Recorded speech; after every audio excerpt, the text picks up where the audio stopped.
Newsmax TV wants to hear from you. J.D. Hayworth here, hard at work for Newsmax TV. We want to hear from you. Click here, newsmaxtv.com/video comments, and send us a video. Make your opinion known. And your voice can be heard across America. That's newsmaxtv.com/video comments. It's not about us. It's about you. This is a rare opportunity to actually hear your voice and see your face. Follow the on-screen instructions, then tune in and join the conversation. We'll be looking for you. And it will be great to get your video comments. We look forward to sharing them with all of America.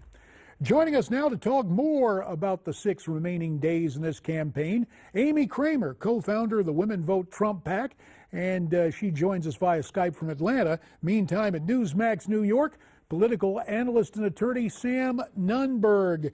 Great to have you both on tonight. Wow, things have really turned around here. Hillary appears to be in a world of hurt. The momentum is behind Donald Trump. But, you know, when things get like this, conservatives get a little suspicious. Amy, are we right to be a little wary of where this campaign is 6 days out? You know, this is what I'll say, JD, is there's so much information coming out from every possible avenue that we need to work like we are losing. It doesn't matter where we are in the polls, because ultimately the only poll that matters is Election Day. All that stuff out there is all noise, and we have to continue to work to get out the vote. Nothing surprises me anymore, and I wouldn't be surprised if more and more information comes out with them throwing stuff at Donald Trump, and then more comes out from the FBI about this Clinton Foundation. I mean, there's a lot of scandal there, and that the corruption is deep, deep, deep, and there's definitely more to come out, I think. Well, if that's the case, Sam Nunberg, you kind of have that New York state of mind. We had the huge October surprise. Is there a remaining November nugget that's really going to crystallize this thing over the next 5 days? Well, allegedly something's coming out tomorrow from WikiLeaks, which could further change the trajectory of the race. But I'd also be hesitant to say Donald's in the lead now. I mean, if you've been looking, and I've studied the internal RNC early voting, he's overperforming in Nevada, he's underperforming in Florida, but he's overperforming in Iowa, and he's a little under where Romney was in Ohio. And I think it'd be pretty much, JD, if the election were today, I think he would still fall short of 270, but I do see a path for him now.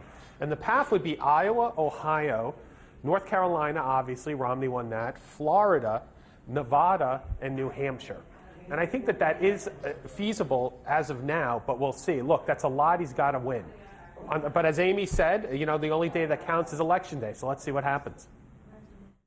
Absolutely. And, you know, JD, that's the thing is, so many of these polls, people don't know. I mean, it's hard to differentiate which poll you can trust, which you can't, what is skewed, and your everyday average person doesn't understand a lot of this. I have a hard time understanding a lot of this. Numbers is not my strength. So that's why I say it's all noise to the everyday average person out there, and that's why we have to get out and vote. If you've already voted in early voting, good for you. Make sure on Election Day that you take somebody there to the polls that needs to vote. We need to make sure that every ballot is cast. If your grandmother, grandfather, whoever has not been to vote yet, make sure they vote, because you cannot assume that he is leading. And to that end, Amy, you were talking about the plethora of numbers and this tidal wave of information and conflicting polls. It is interesting, one finding from the ABC News Washington Post poll, we mentioned it earlier in the program, it bears repeating. When it comes to the matter of trust, Donald Trump has a substantial margin over Hillary right now. Mr. Trump at 46% trusted, Hillary Clinton only 38%. So, Sam, it looks like the character issue, based on perhaps those FBI revelations, has redounded to Mr. Trump's advantage. Yes, and you know, we should also give him a lot of credit, because a month ago, this race looked like it was going to be a landslide. It looked like the Republicans were going to lose the Senate and even possibly the House, which I didn't think was very feasible, but it could have been if it was a 12-point national race. As of now, I think we can safely say that the Republicans have a very good chance, most likely through picking up the Nevada seat in the Senate and also Kelly Ayotte winning, which I think is going to happen, along with Burr in North Carolina, to possibly having, you know, being a 50-50 with Kaine or even having 51 seats. Let's see. Ron Johnson's team claims he's going to win.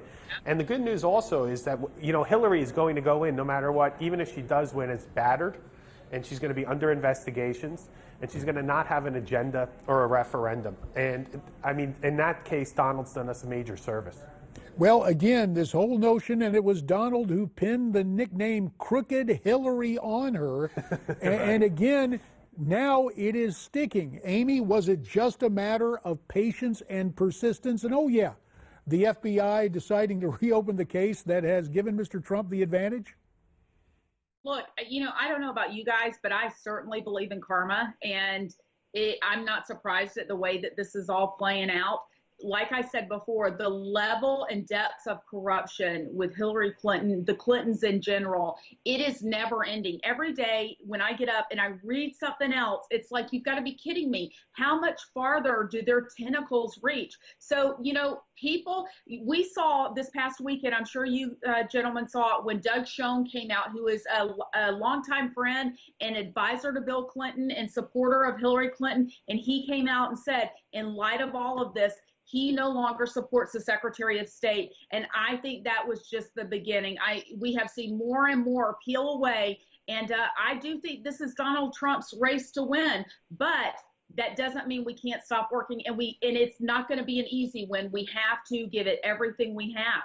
And certainly Mr. Trump on the stump is doing so. For example, yesterday in Wisconsin, one of the states that has early voting, he made an appeal to people who had cast an early ballot for Hillary. Here's the way he put his argument yesterday. This is a message for any Democratic voter who have already cast their ballots for Hillary Clinton and who are having a bad case of buyer's remorse. Wisconsin is one of several states where you can change your early ballot if you think you've made a mistake. So if you live here, or in Michigan, or Pennsylvania, or Minnesota, those 4 places, you can change your vote to Donald Trump will make America great again, okay? So there is his appeal. We should note for the record, Minnesota, the window to go up and change your vote expired yesterday in Minnesota, and the other states have a varying time limit on that. But you see the list of states. It's Minnesota, Wisconsin, Michigan, Pennsylvania, New York, Mississippi. Obviously states where Donald Trump is asking for the voters to reconsider. Sam, is that effective? Do you think many people will go back and try to undo those early ballots? It may be marginal, but what I do think now is that since the race is a complete referendum on Hillary Clinton, and it will be until next Tuesday, we have a good chance of Donald getting a lot of these undecided voters at the end. And if you look at some of these states, such as Nevada, which 2 weeks ago, it looked like it was really, outside the margin of error and Hillary was going to run away with it. I think that state, if it were today, Donald would probably win it. And I also think that we're probably going to also see we could be in a situation here where we're going to have a lot of ticket splitting. And I do think that at the end of the day, going back to the Senate races, this is certainly going to help on that check and balance on her, which can help us keep the Senate. Look, Donald has a chance to get to 270, but to be honest with your audience, it's very, very tough, and it's very, very, he's got to really pull us straight here. Now, he could do it, and we'll see what happens. And to that end, Amy, the last word to you specifically, since you're down in Atlanta. The South and nationwide, African-American turnout is soft. The polling models, counting on the same type of black turnout we saw in 2012, is that a fatal flaw for some of these polls, in your opinion? About 30 seconds remains. Well, I think that it was wrong on the part of the pollsters, or anybody for that matter, to assume that the African-American turnout was automatically going to go for Hillary Clinton because she's a Democrat. Mm-hmm. That's not right.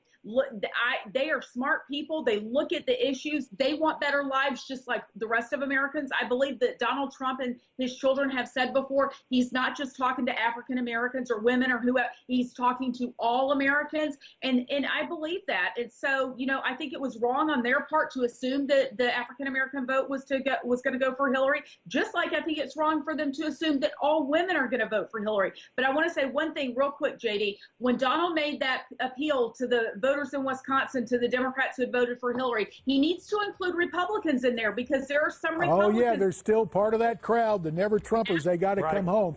Gang, we're out of time. Sure do appreciate your help. Amy in Atlanta and Sam at Newsmax New York.